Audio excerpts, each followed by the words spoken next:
usaha yang masih bertahan di masa pandemi itu tahanan pangan, Pak.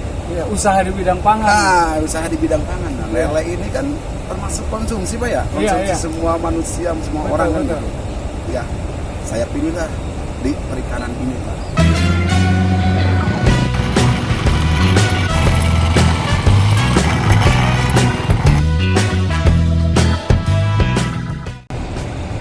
Jumpa lagi pemirsa Citerpedia, kami ada untuk Anda.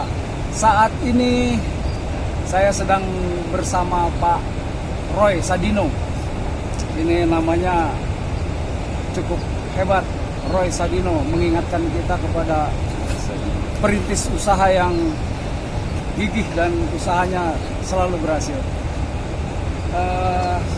Selamat siang Pak Roy Sadino. Siang, Pak. Ini anak muda pengusaha ikan lele. Seperti terlihat di sini kolam-kolam yang setiap hari dikelola oleh Pak Roy Sadino adalah kolam lele. Untuk lebih jelasnya kita tanya-tanya langsung ke Pak Roy. Pak Roy, sudah berapa lama Pak Roy menekuni kegiatan bisnis ikan lele ini, Pak? Bisnis ini kita buka di Kecamatan Citerep, Pak, dari 2019. Cuman sebelum kita buka dulu pernah buka juga di kampung kelahiran saya Indramayu dari 2008. 2008. Kalau yang di sini 2019, Pak, kita. 2019. Pas di sedang pandeminya, Pak Roy justru memulai usaha peternakan lele. Menarik, saudara. Lalu dulu memulai usahanya itu mulai dari kolam, berapa kolam tuh, Pak? Dulu saya mulai usahanya itu dari 5 kolam, Pak. 5 kolam dan itu bentuknya itu masih pembesaran. Pembesaran belum ada sampai saat ini. Ya. Dan saya terinspirasi gitu di awal-awal pandemi ini, usaha apa sih yang bisa untuk membantu ekonomi kita gitu. Dan bisa menginspirasi terhadap masyarakat banyak, khususnya di lingkungan itu. Ternyata saya mencari referensi usaha yang masih bertahan di masa pandemi itu tahanan pangan, Pak. Ya, usaha di bidang pangan. Nah, usaha di bidang pangan. Nah, lele ini kan termasuk konsumsi, Pak ya. Konsumsi semua manusia, semua orang kan gitu. Jadi saya rasa kalau saya nyetak lele bulan ini 2 ton, besok itu lele udah habis, Pak. Iya. Besok itu lele kurang gitu. Iya. Nah, akhirnya pesan lagi ke kita kan gitu. Jadi ya saya pilihlah di perikanan ini, Pak.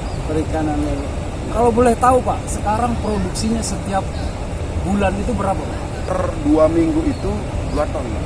Per 2 minggu 2 ton ini, bukan main-main. 2 minggu 2 ton. Itu untuk pembesaran, Pak ya. Iya, di pembibitan itu kita per 2 minggu mijah.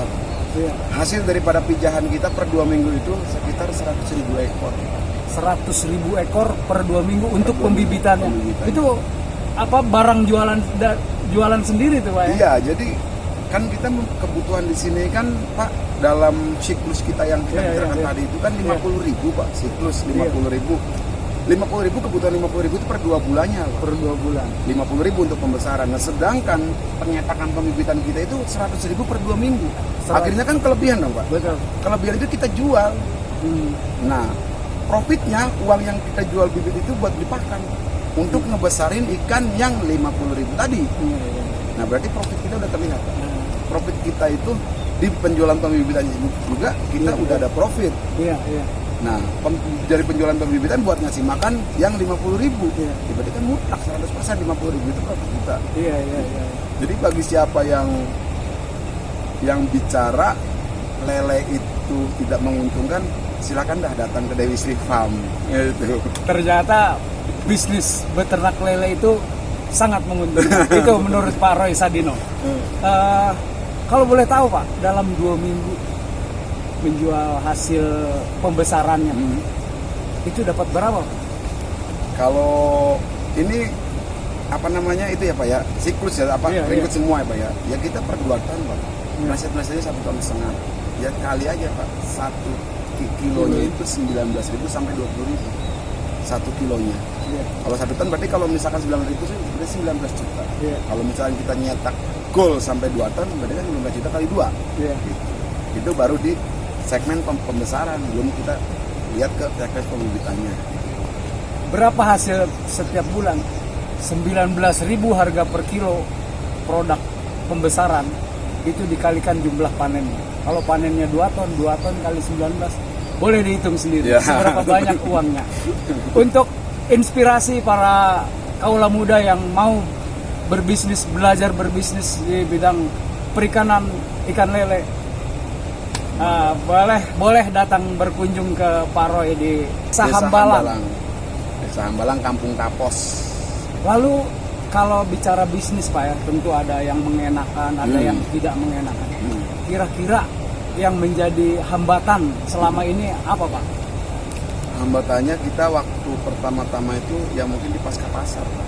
Pertama ya Pak ya. Pertama jadi walaupun kita mengetahui kebutuhan lele itu sangat tinggi di Indonesia, khususnya Jabodetabek, pasar terbesar, pasar terbanyak dengan kebutuhannya Jabodetabek. Ya kita juga tidak menutup kemungkinan pernah merasakan kesulitan Pak, pada waktu itu. Karena semua orang belum tahu Pak, di mana sih ada lele kan gitu. Dan saya basicnya itu di proyek Pak. Nah sebelum di lele saya di proyek basicnya. Jadi orang nelponnya nanyainnya beton, cari jalan kan gitu. Belum pernah yang namanya. Nah, setelah saya zaman sekarang kan zaman teknologi Pak ya, zaman FB, Twitter dan sebagainya, YouTuber dan sebagainya. Akhirnya semakin kita luncingkan terhadap dunia maya kan gitu, media sosial, alhamdulillah sampai saat ini kita malah kekurangan. Kekurangan terus. Ini pemirsa Citerepedia, ternyata semua permasalahan yang dihadapi dalam bisnis peternakan lelenya Pak Roy, solusinya adalah medsos. Solusinya adalah medsos. Banyak curhat di medsos, banyak tukar pikiran di lewat medsos. Ternyata itu yang menjadi solusi atas hambatan-hambatan serta kesulitan Pak Roy dalam mengelola bisnisnya. Ini satu hal yang unik, medsos menjadi solusi. Ini yang diungkapkan oleh Pak Roy dalam mengelola permasalahan yang ada di peternakannya. Kalau namanya tadi Dewi Sri Farm. Dewi Sri Farm, Pak. Dewi Sri Farm. Ini mengelola peternakan lele. Itu kita supaya kita bisa langsung melihat ke kolam ya Pak. Pemirsa, kita ikutin Pak Roy sampai melihat kolam-kolam yang dikelolanya setiap hari.